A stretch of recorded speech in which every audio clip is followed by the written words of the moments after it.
o Sócrates estava sendo cogitado para ir para a Itália. Era uma pauta minha fazer uma foto do Sócrates que sugerisse ele indo embora, deixando o Brasil, alguma coisa assim. E tive o prazer de fazer essa foto, mas ela tem esse tom nostálgico do preto e branco, dos pingos de chuva.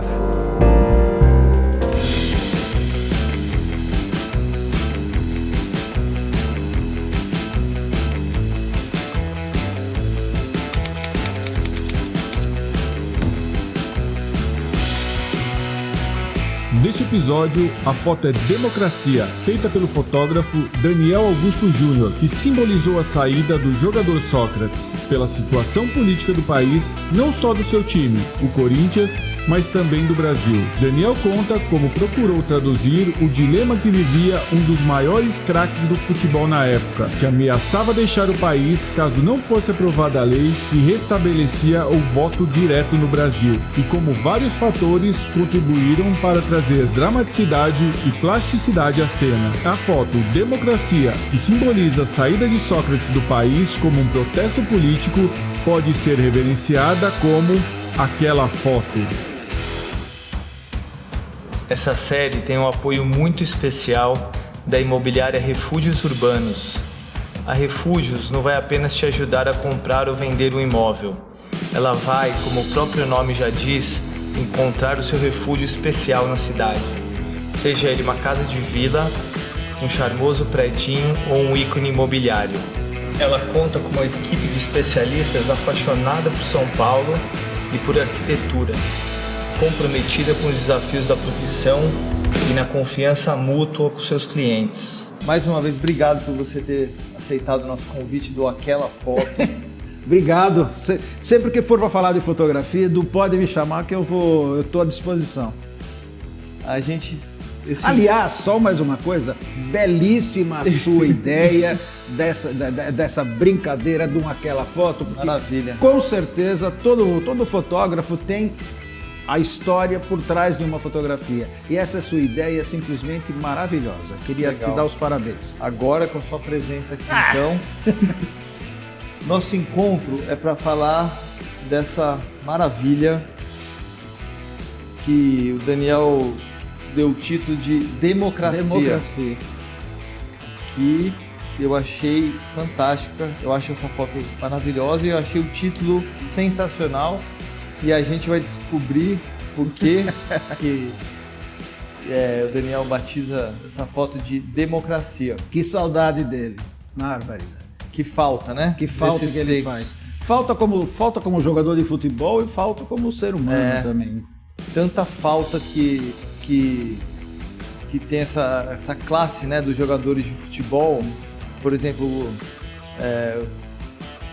tem as questões políticas, mas tem as questões, por exemplo, de racismo, no caso recentemente do Vinícius Júnior, que era para ter acontecido um cataclisma na classe, assim, parar a rodada de todos os campeonatos, fazer uma greve da seleção brasileira, não sei o que.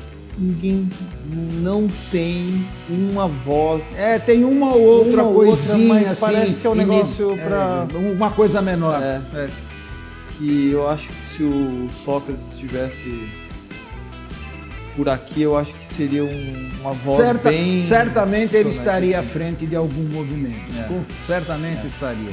Mas, Daniel, antes da gente ir para foto Democracia, eu queria só a gente conversar como é que foi o seu caminho da fotografia. Como é que foi o seu encontro com a primeira câmera fotográfica, com a fotografia, até a gente chegar nessa chuva no Cícero Pompeu de Toledo. Em 1983. Então, Edu, eu nunca pensei em ser fotógrafo. As coisas da minha vida sempre aconteceram meio naturalmente. Eu tentei fazer filosofia, não deu certo. Eu tentei fazer ciências sociais, não deu certo. Eu tentei fazer jornalismo. Nessa época calhou que eu já começava na fotografia mais ou menos na época do jornalismo da PUC, então eu tive que uma hora optar entre continuar o estudo ou tentar ganhar algum dinheiro. a gente sempre vivia na merda, sem dinheiro para tomar uma cerveja. Então, nessa época, eu acabei optando por ir ganhar dinheiro. Mas quando eu fazia filosofia na PUC, eu sempre tive a vontade de ser fazendeiro. A vida no campo sempre me chamou a atenção. E eu tinha um tio, Gusto Pereira, que com certeza está em bom lugar agora. Ele tinha um sítio em Bariri. Bariri é cerca de 350 quilômetros aqui de São Paulo. E ao lado de Bariri tem a cidade de Jaú. E entre as duas tem uma escola agrícola, que é em nível técnico, a Urias Ferreira. E aí me deu um troço na cabeça fazendo filosofia. Eu falei, quer saber de uma coisa? Eu vou morar no interior e vou fazer um curso técnico agrícola, que era para ver se eu me encaminhava nessa área de um dia ser fazendeiro, ser dono de sítio, esse tipo de coisa. Como eu já estava na faculdade, na escola, que era em nível técnico, eu só fazia as matérias específicas, agricultura, zootecnia, mecanização agrícola. Eu era dispensado de história, geografia, português, e eu aproveitava esse horário meio tranquilo e ia para o sítio do meu tio. Pegava. Nessa época eu ainda tinha um carro que acabei vendendo na sequência, uma Fusca, e eu ia para o sítio do meu tio. E lá eu trabalhava. Então, o meu sonho de ser fazendeiro era tão grande que ele tinha uma novilha que ficava pastando o tempo inteiro, uma novilha preta e branca. E eu, você sabe minha origem, Tatuapé, Corinthians, e eu sempre falava, tio, e a minha novilha, tá lá? Deu sal para ela hoje? Aí um dia meu tio virou e falou, porra, Daniel, você fala tanto dessa novilha, por que você não compra?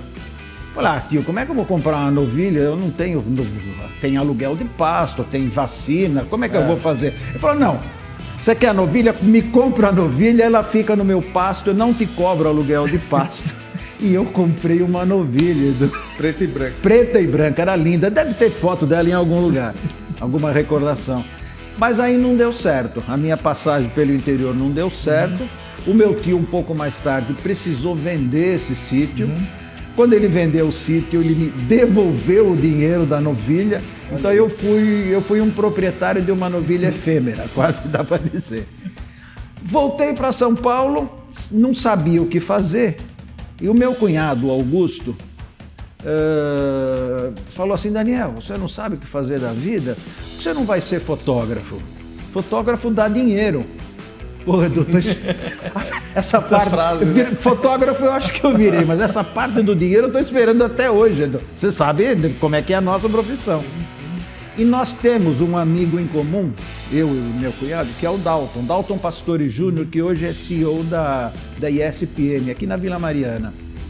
E o Dalton sempre foi publicitário. Na época ele estava na Inglaterra e o Augusto, meu cunhado, falou, pô, espera o Daltinho voltar e pede um emprego para ele. Ele certamente conhece algum fotógrafo. E eu fiz isso. Quando o Daltinho voltou, ele ligou para um fotógrafo que ainda está aí, aliás, é um fotógrafo maravilhoso, que é o Rômulo Fialdini. Rômulo Fialdini era fotógrafo do Ele é MASP. daqui da Vila Mariana também. Ele mora por aqui? Tinha um estúdio aqui na Vila Mariana. Eu tenho conversado com ele eventualmente, mas não sei onde ele mora. E o Rômulo era fotógrafo do MASP. Então, e especificamente um fotógrafo de obras de arte. E aí, um belo dia, eu apareço no estúdio dele, que era na Oscar Freire, bati numa segunda-feira, falei, olha, o Daltinho falou com você, eu queria ser fotógrafo. E eu comecei com o Rômulo Fialdini, fotografando. Aliás, se eu tivesse no meu banco 0,00001% do valor das obras do MASP que passaram pela minha mão, eu não precisaria trabalhar mais. Aqueles Velázquez, aqueles Renoirs, as bailarinas do Degas, tudo aquilo, eu pegava e falava, pegava para levar para um fundo infinito para fotografar. Com o maior cuidado, você imagina, pegar um rosa e azul na mão do Renoir. Aí fiquei com o Rômulo um tempo e um dia apareceu uma oportunidade de um outro trabalho. Um outro fotógrafo famoso também, Jean Solary. Jean Solary era sócio de uma empresa que fazia videotape na época ainda, não era nem como é hoje. e tinha um estúdio de audiovisual. E uma amiga soube que eu estava precisando ganhar mais e tal, me pôs em contato com o Jean Solari e eu passei a fotografar como auxiliar estagiário do Jean. E com o Jean eu comecei a pegar o gosto pela fotoreportagem, porque o Jean tinha sido da Realidade, que foi uma das grandes revistas de informação que a gente teve aqui na década de 60, 70. Ele tinha sido fotógrafo da Realidade. E você, quando vai fazer um audiovisual, hoje acho que tudo isso hoje em dia é feito com gravação de vídeo, mas na época era feito com slide. Então você entra numa fábrica para mostrar como é que a fábrica produz determinado produto, você começa contando uma história, que é isso que nós fazemos, nós jornalistas fazemos, que é contar uma história. Contar uma história. Aí chegou um belo dia, o Jean Solari tinha um cliente que ele atendia há muito tempo, já dos tempos da Realidade, que era um assessor de imprensa da Dupont. E a Dupont ia inaugurar a fábrica dela nova em Alphaville. Aí o Jean chegou para mim: ô Daniel, vai inaugurar a fábrica da Dupont? Eu não estou mais afim de fazer aquele trabalho. Você não quer ir lá fazer? Eu falo com o Antônio Carlos, você vai lá e começa a atender ele como seu cliente. E deu certo. Ah, e tem mais uma coisa. Eles vieram, o Antônio Carlos me falou que eles não estão contentes com a empresa que está fazendo o trabalho para eles. Quer dizer, você vai lá, mostra um bom trabalho, você assume. Aí eu fui para a inauguração em Alphaville da Dupont. Quando eu chego lá, sabe quem era a empresa que prestava trabalho para a Dupont? Agência F4. Eles não estão contentes com a F4. Eu tô aqui de um lado fotografando e do lado de lá quem tá? Juca Martins e Nair Benedito. Falei, ai meu Deus. É legal que a sua trajetória ela esbarra com grandes fotógrafos, né? Eu não posso reclamar. A orientação que eu tive na vida era para ser alguma coisa. Eu não sei se eu consegui, mas puta que eu pariu. Só gente boa. Eu só cruzei com gente boa no começo da profissão. Aí, como não podia deixar de ser, terminou a cerimônia lá em Alphaville, a Nair vem para mim: você está fotografando para quem? Aí contei toda a história.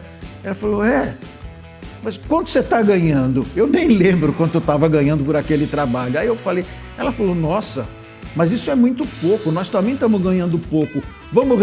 Vamos fazer uma reunião agora para reivindicar um preço melhor? Eu falei, opa, vamos embora. Então eu já comecei na F4 reivindicando alguma coisa. E a gente conseguiu.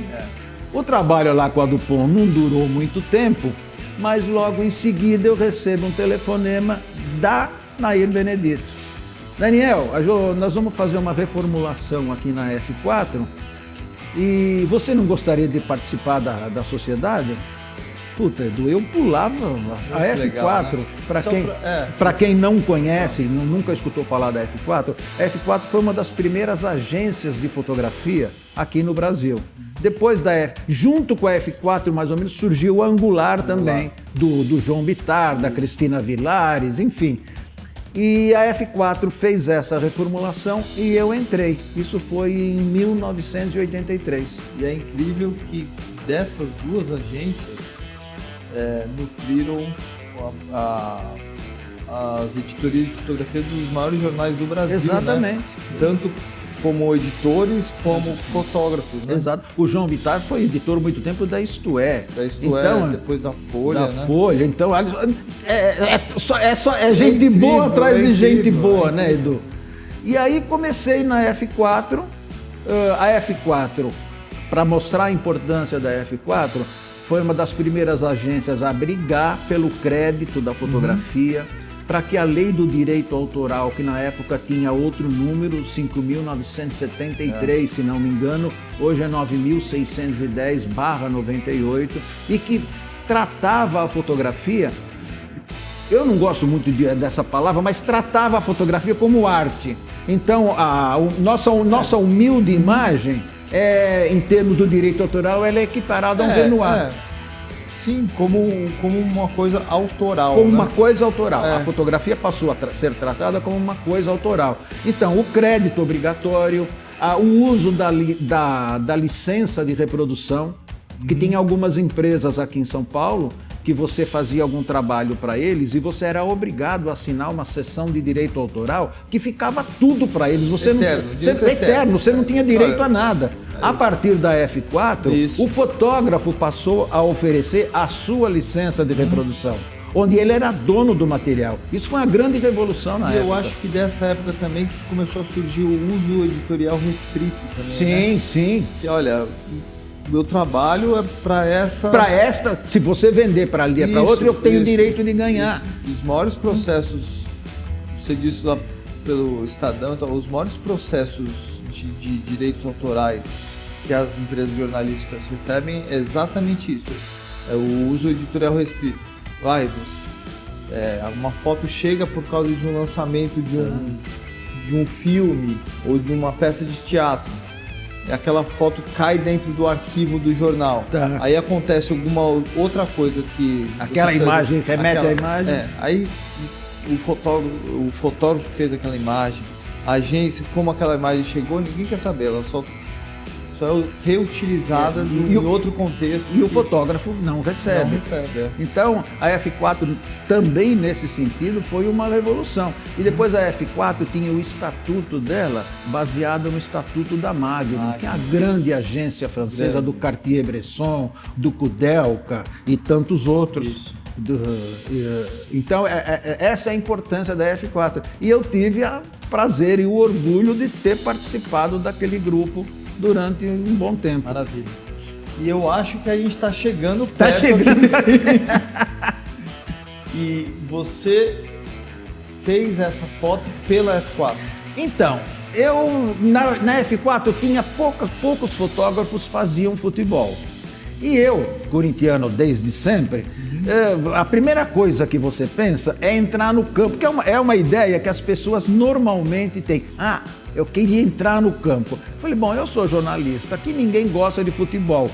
O assunto futebol não era um assunto vendável, porque os grandes jornais da época cobriam os seus próprios eventos, então era muito difícil. O Placar tinha excelentes fotógrafos e dificilmente compravam material. Então eu comecei a fotografar futebol meio que assim, primeiro por ser corintiano, por entrar no campo, mas eu fui fazendo um arquivo. E essa foto foi feita nessas condições. Em 1983, rolava no Congresso a Lei Dante de Oliveira, que se fosse aprovada, restituía para a gente o direito ao voto, que a gente até então não votava. E junto, na mesma época, o Sócrates estava sendo cogitado para ir para a Itália. Aí aconteceram vários comícios pelo Brasil, eu fotografei alguns deles, eu fotografei o comício das diretas já em Belo Horizonte, fotografei o comício das diretas já aqui no Anhangabaú, e nesse do Anhangabaú, o Sócrates estava junto com o Casagrande, com o Vladimir, com o Adilson Monteiro Alves, que é pai do atual presidente do Corinthians, do Duílio, que foi o criador da democracia corintiana lá atrás, um pouco antes desse movimento todo. Que eu vi a morte da Rita Lee. Essa foto é esse dia da Rita Lee, o Vladimir, o Casagrande. E aí o Sócrates, nesse comício do Anhangabaú, se alguém tiver interesse, o YouTube tem, o Sócrates disse que se a emenda Dante de Oliveira passasse no Congresso, ele não sairia do Brasil. Para resumir a história, a emenda não passou e o Sócrates foi embora para a Itália. Mas no meio disso tudo, eu pensava, poxa, se o Sócrates for embora, cara, eu gostaria de ter uma foto do Sócrates que simbolizasse, era uma pauta minha, fazer uma foto do Sócrates que sugerisse ele indo embora, deixando o Brasil, alguma coisa assim. E num dia à noite, um fim de semana à noite, tinha a decisão do campeonato contra o seu São Paulo, e eu fui para o Morumbi debaixo de chuva para tentar fazer uma foto. E tive o prazer de fazer essa foto. Ela não é o Sócrates indo embora, mas ela tem esse tom nostálgico do preto e branco, dos pingos de chuva, dele de costas. É um retrato de uma pessoa de costas. Mas quem conhece o Sócrates com a camisa 8, o patrocínio, o patrocínio da época... Remete à democracia. Remete à democracia. Por isso que eu chamei essa foto de democracia, que hoje em dia, finalmente, parece que nós saímos da idade das trevas, que foram esses últimos 4 anos de governo. Parece que nós temos uma luz no fim do túnel, com um novo governo que já está enfrentando um monte de dificuldade e muitas outras virão, mas é uma luz no final do túnel, com uma equipe de ministério, com as pessoas certas, nos lugares certos. Então, por isso eu lembrei você me perguntou que nome você daria para essa foto. Eu daria o nome de democracia por tudo que ela representou. Não só a democracia corintiana, mas como a democracia aqui no Brasil. A democracia aqui no Brasil. E eu acho que ela... todos esses elementos aí, né? Essa chuva de pé de costas, como você falou, ele também está indo embora, então eu gosto. É um dos meus highlights em termos de imagem, é essa imagem do E eu Sócrates. achei muito legal a frase que você usou, a sua pauta, né? Sua pauta própria. E eu acho que é uma das coisas mais legais dessa série, aquela foto, é que são fotos conhecidas que os fotógrafos provavelmente conhecem, deveriam conhecer, mas essas histórias... A história da Valéria da Pinga é maravilhosa. Isso. A história eu morri de rir, ela tomando, e tinha o registro dela tomando pinga e fazendo careta. Isso. A sua série, essa ideia desse trabalho, Edu, é maravilhosa. Mais uma vez, parabéns. Legal. E eu convivi com a maioria desses processos de perto, e tem várias coisas que eu não fiquei sabendo, e eu fico imaginando que isso deve ser muito interessante. O Diório também não tinha saído para fazer aquele acidente, o Epitácio também não tinha saído para fazer aquele flagrante lá daquele seria uma execução, né? Todas as fotos, a história da Thaís Bittar contando a história do João Bittar. Do João Bittar, do umbigo do aquela Lula. Foto ficou 25 anos numa gaveta. Então eu acho muito legal. Eu acho mais legal ainda saber que é uma história sua, uma pauta sua. A gente, como freelancer, você fica se pautando todo o tempo. Então, essa foto saiu de uma pauta dessa, que você, como não está vinculado a nenhum jornal, nenhuma revista, você fica pensando em imagens que possam sugerir uma pauta, claro, para vender, porque depende, todos temos boleto para pagar. Todo mundo, mas essa coisa do fotógrafo ficar esperando a pauta, a gente não trabalha dessa forma, né? Como se fosse uma repartição pública. Você, como freelancer, tem que se virar. Você tem que lembrar o editor lá da revista: olha, você quer isso aqui? Olha, eu fui fazer isso. E essa foto muito nasceu. Ainda nesse assunto, eu sempre pergunto o que aconteceu depois, né? Você fez essa foto, foi para sua casa, você sabia o que você tinha feito, assim, essa joia. E o que eu queria saber, como é que foi essa foto para o Corinthians ou para o Sócrates, ou como que ela foi publicada depois, se ela foi publicada depois? Exatamente, vender essa foto logo depois que ela foi feita, em 1983, eu não lembro se foi vendida, eu acho que não. Mas ela, ao longo do tempo, ela já entrou em livros do Sócrates, ela já foi capas de livro do Sócrates, então ela teve uma venda a posteriori, como histórica, do que alguma coisa de imediato. Né? Ela foi feita como Hot News, eu acho que como Hot News ela não foi vendida. Ela foi vendida mais como história, e hoje eu estou aqui falando dela, que o Eduardo Nicolau me convidou para falar dela. E eu sou muito grato por você ter vindo. E aqui, aquela foto, a gente sempre fala de mais uma foto ou mais algumas fotos, porque a sua carreira ela é uma carreira brilhante, grande, e você tem uma foto muito famosa também conhecida do Pelé, que vai se misturar também com a sua vida depois, né, da F4, depois você foi pro lance, tal. Eu queria só que... Então isso é... O Lance ia lançar. O Lance ia publicar uma revista chamada Lance a Mais, que era uma revista que o target dela era a molecada. Eles queriam falar um pouco de futebol, um pouco de surf, um pouco de corrida a cavalo, enfim, eles iam misturar vários esportes, mas o target mesmo era a molecada. E a capa da primeira revista ia ser o Pelé. E lá fui eu. Daniel, você precisa estar no escritório do Pelé tal dia, tal hora, que vai ser a capa da revista. Você sabe qual é a responsabilidade que é quando a gente sai para fazer uma capa, né? A cabeça já fica a milhão. E quando eu saí do jornal para ir para essa pauta, o departamento de arte do jornal me deu, claro, 2 bolas, Pelé bola, é a ligação óbvia, né? Pelé, bola, a bola tinha os logotipos do Lance, que interessava como marketing, enfim. E me deu um óculos, que na época era um óculos de surfista, e eles colaram 2 bolas de futebol na lente do óculos. Falou, Daniel, vai lá ver o que você resolve. Para variar, eles têm as ideias e a gente tem que...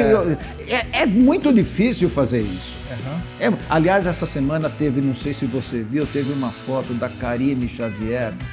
Eu não aguentei, eu liguei para... Eu dei uma de Eduardo Nicolau. Como você fez essa foto? E a história, se você puder recuperar depois, Edu, a história é fantástica, porque ela me contou manequins, né? Dos manequins.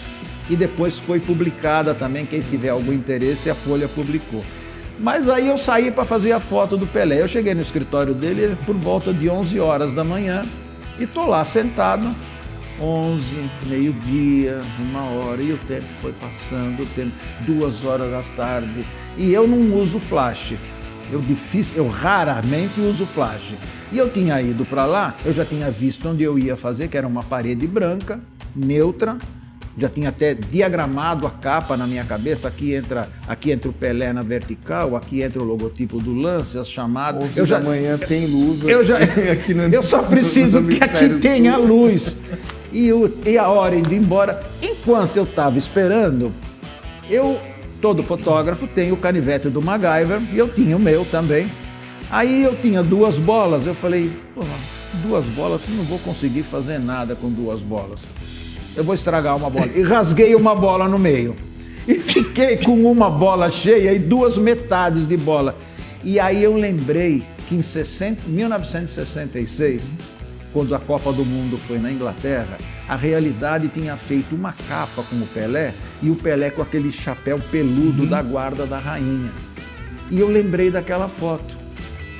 Falei, começo a ter uma ideia.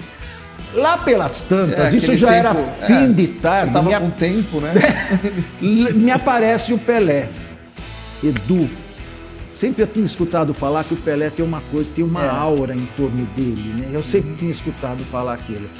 Quando o Pelé entra na sala, estávamos só eu e ele. Eu olhei para ele, o tempo parece que faz assim, tem uma coisa de tranquilidade, a palavra acho que correta é de majestade. Majestade. Oi, boa tarde. Sabe qual foi a minha reação? Falei, puta que pariu, Pelé, você me fudeu a vida inteira e você é do meu tamanho. O Pelé tinha 1,71 m, olhando para ele era do meu tamanho. E quantos gols de cabeça esse homem fez? O Corinthians ficou 11 anos sem ganhar do Santos e o Pelé encheu o rabo de fazer gol. Inclusive sempre falou isso, né, que o Corinthians era... Ele dava sorte também. Dava sorte com isso. Espera um pouco, o Santos era um puta de um time. Dorval, Mengalvo, Coutinho, Pelé e Pepe, ninguém esquece. Era um baita do time. E quando não era o Pepe, era o Edu, que era um desgraçado. O Edu Bala era do Palmeiras, era a ponta direita do Palmeiras. Era o Edu. Bom, aí ele deu risada. Aí eu tenho um cunhado, que é o Caló, que é santista doente. É a única pessoa para quem eu pedi autógrafo. Em toda a minha vida profissional, eu nunca pedi autógrafo para ninguém. Eu tive com o Paul McCartney na minha frente e pela camiseta, você já vê. Eu tive o Paul McCartney e eu não pedi autógrafo pro Paul McCartney. Eu nunca gostei de misturar o profissional com a tietagem, eu nunca gostei. Mas pro Pelé eu pedi, mas era para dar pro meu cunhado. Ele deve ter esse autógrafo com ele ainda hoje. Aí eu comecei, ele falou, bom, Daniel, o que você precisa? Eu falei, bom, Pelé, não sei se te falaram, dei a pauta para ele, eu precisava fazer uma foto sua, e o departamento de arte do jornal me deu estas bolas. Eu cortei uma das bolas, tá aqui, que eu pensei em fazer um chapéu, porque você em 66 fez uma capa para a Realidade com aquele chapéu da guarda da rainha. Ele falou, porra, mas você lembra disso? Eu falei, não, claro que eu lembro. Eu sou jornalista e a história. Ele falou, pô, legal. Então a primeira coisa que eu queria fazer com você é uma foto com esse chapéu, essa meia bola na cabeça.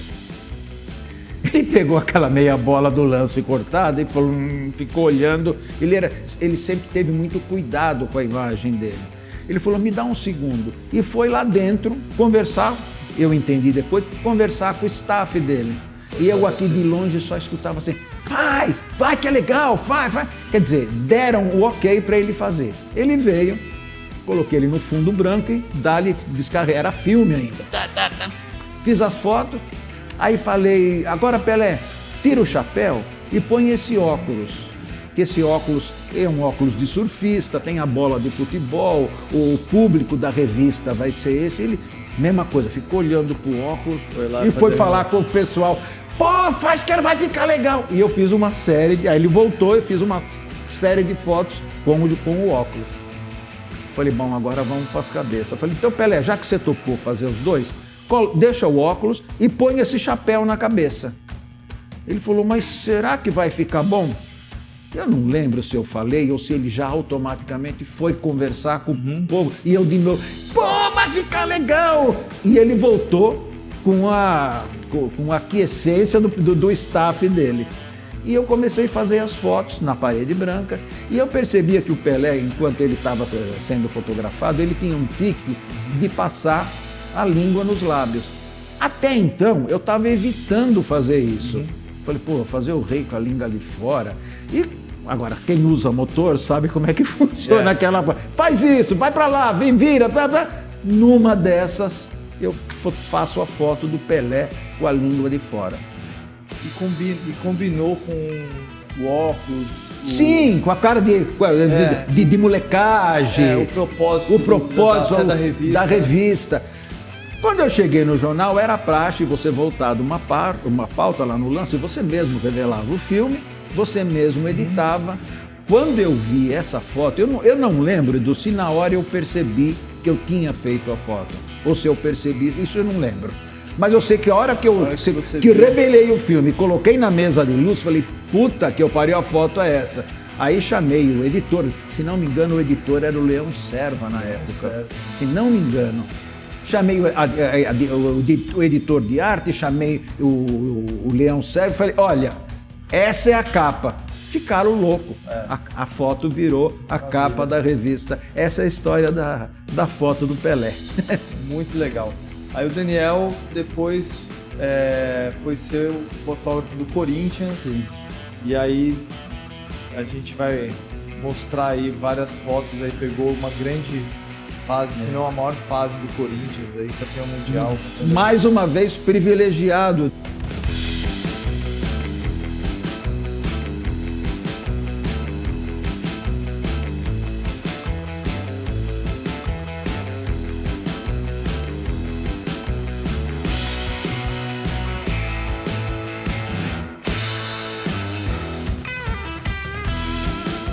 Essa época que eu passei no Corinthians foi a época que ganhou quase tudo que disputou. De 2008 a 2020, que foi que eu fiquei lá, o Corinthians ganhou quase tudo que disputou. E eu, privilegiado mais uma vez, estava lá para contar essa história, que renderam 13 livros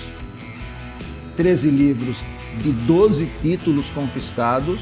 O 13º livro é um livro em homenagem ao Tite. E agora, esta semana, na Feira do Livro, que começou ontem, no Pacaembu, no Museu do Futebol, o nosso 14º livro, que é um livro em homenagem ao ano de 2012, quando ganhou a Libertadores em julho e um bicampeonato mundial no Japão. Esse livro está na Feira do Livro do Pacaembu. Então, dessa época renderam 14 livros que eu tenho o maior orgulho de falar deles. E ainda no Cícero Pompeu de Toledo, que assim como você teve grandes fotógrafos, trabalhou com grandes fotógrafos, o Morumbi é o grande cenário, eu acho que é o grande cenário da sua carreira. Já sei do que você vai falar. Não, você tem uma foto, também tem uma foto muito importante, famosa, que é o gol do Tupanzinho, que deu o primeiro título nacional para o Corinthians. E nessa época eu estava na F4 ainda e eu fazia trabalho para várias outras publicações como freelancer, e eu era freelancer do Placar nessa época. O editor, meu grande amigo Ricardo Correia, e no dia desse jogo, durante a semana, o Corinthians tinha ganho de 1-0, gol de joelho do Wilson Mano. Então, no domingo, certamente sairia o campeão. E o Corinthians, na época, também reconhecido por todo mundo, tinha um time muito inferior ao do São Paulo. O time de São Paulo, na época, era melhor do que o nosso. E o Ricardo Correia, então, sabendo que podia ser o primeiro campeonato do Corinthians, ou um campeonato para o São Paulo também seria importante, a gente foi com 6 fotógrafos. Olha que beleza. Ricardo colocou um fotógrafo em cada bandeirinha de escanteio, fixos, sem mudar de lugar. E colocou 2 fotógrafos em cima, que era para não perder nada. Primeiro tempo 0-0, Corinthians atacou pro gol do fundo, normal. Segundo tempo, veio pro meu lado. A minha mulher é atriz, a Marisa é atriz, e ela sempre me deu toques assim de como se concentrar para fazer alguma coisa. Eu sempre muito expansivo, eu acabo sendo amigo de todo mundo, estou sempre brincando. Eu sei que nesse dia, terminou o primeiro tempo, sentado eu estava, sentado eu fiquei. Eu não saí dali, eu não queria tomar café, eu só pensava assim, se sair um gol para esse lado aqui, eu tenho que ter esse gol. Se eu não tiver esse gol, eu estou perdido. E isso ficou martelando na minha cabeça. A Federação Paulista sempre coloca os fotógrafos, isso seguindo as regras dele, coloca a gente atrás dos gols na bandeirinha de escanteio. Eventualmente eu saía dali para fazer do lado, porque do lado você tem uma informação melhor, mas aí vem logo o fiscal e te tira dali. Como a gente sempre já tem o não, eu ia para lá e esperava, ô Daniel, precisa voltar. Eu voltava. E numa dessas idas, aconteceu o gol do Tupanzinho, que eu tive o privilégio de fazer sozinho, porque nesse dia tinha uma nuvenzinha azul da alegria em cima de mim, porque do meu lado só estava o Orlando Kistner, que quem é da fotografia sabe que é um dos maiores fotógrafos de futebol que a gente tem aqui no Brasil. O Landão ele investiu na carreira dele, foi um dos primeiros a ter 300 para fazer o futebol dele, câmeras autofocos, ele sempre investiu. E o que eu fiquei sabendo depois é que na hora do gol, um policial atravessou na frente do Orlando. Eu até queria, faz tempo que eu não falo com o Orlando, eu queria confirmar essa história, porque é a história que eu sei. O Orlando não tem essa foto, porque ele estava do meu lado. E eu tenho essa foto que para mim é importantíssima, porque é o primeiro título do Corinthians. Eu considero essa foto, Edu, como a foto perfeita. Por quê? A foto de reportagem, ela primeiro tem que ter informação. Se você puder aliar a essa informação a estética da foto, tanto melhor. E essa foto tem toda a informação nela. Quem fez o gol? O Tupanzinho. Como é que foi o lance? Ele dividiu com o Cafu, que vem daqui, com o Zete, que vem daqui. Aí, foi gol. Olha, você tem aqui as duas traves em perspectiva e a bola está no ar e a sombra está projetada. E não é imagem artificial, posso garantir para vocês. É a imagem da bola, é a sombra da bola no chão. Então, E um contraluz, né? E um contraluz que diz a história da fotografia que o fotógrafo tem sempre que fotografar com o sol nas costas. Essa foto desrespeita isso porque o sol está na minha frente. Só que eu fui ajudado mais uma vez porque o fundo está na sombra, fica subexposto, então a aura da bola, do Zé, dá uma graça para a fotografia. Por isso que eu considero essa foto jornalisticamente perfeito. E tem mais uma coisa que enriquece essa foto. É muito difícil você fazer uma foto de um gol com essa limpeza de imagens. Porque geralmente na hora do gol a área está povoada de jogadores. E essa foto está limpa. Só os protagonistas daquele lance estão nessa foto. Sempre me perguntam num gol do Ronaldo que ele fez na Vila Belmiro, que ele encobriu o Fábio Costa. É impossível da gente. Hoje, talvez com um drone, talvez você conseguisse, mas é a imagem da televisão. Porque o Ronaldo vem da intermediária, ele percebe o Fábio Costa adiantado, ele joga por cima. Ou você fotografa o Ronaldo chutando, ou você fotografa o gol, a bola entrando. Você não tem a informação correta. Então, essa foto do Tupanzinho ainda é enriquecida por esse detalhe. A foto está limpa, os protagonistas estão ali, a informação está toda ali. Dito isso, vamos embora. Subimos no carro de reportagem da Editora Abril, do Placar, e a gente deixava os filmes no laboratório e ia para a redação. Estamos lá na redação, tomando uma cervejinha. Você me perguntou isso, na sua cabeça você... Eu achava... Eu vou chegar lá. Estamos aqui tomando uma cervejinha para baixar a bola. Entra o editor da revista na sala, que só era o Juca Kfouri. Ricardo, que era o Ricardo Correia.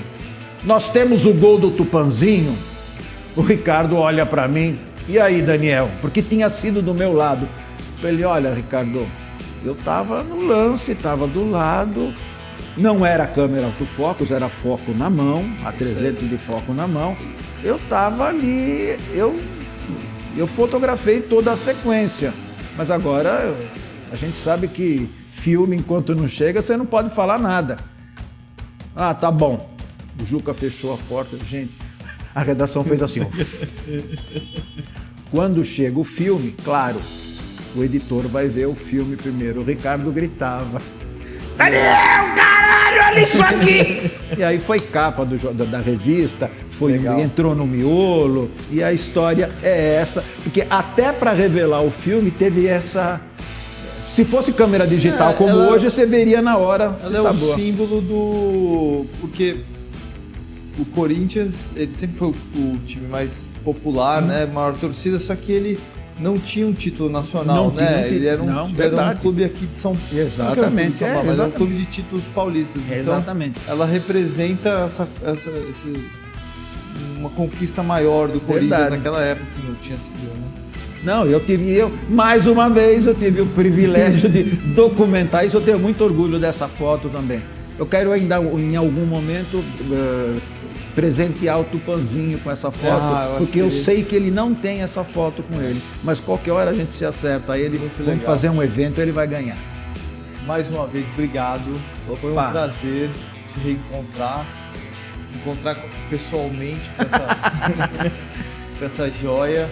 Foi muito legal, te agradeço muito mesmo, viu? Muito obrigado, Edu. A toda hora que você precisar, pode chamar, falar de fotografia. E mais uma vez, parabéns pela ideia, com as pessoas que trabalham com você, que estão te ajudando nessa ideia. Olha, parabéns. Legal. Todo fotógrafo tem história para contar. Obrigado, Edu. Valeu. Obrigado. Valeu.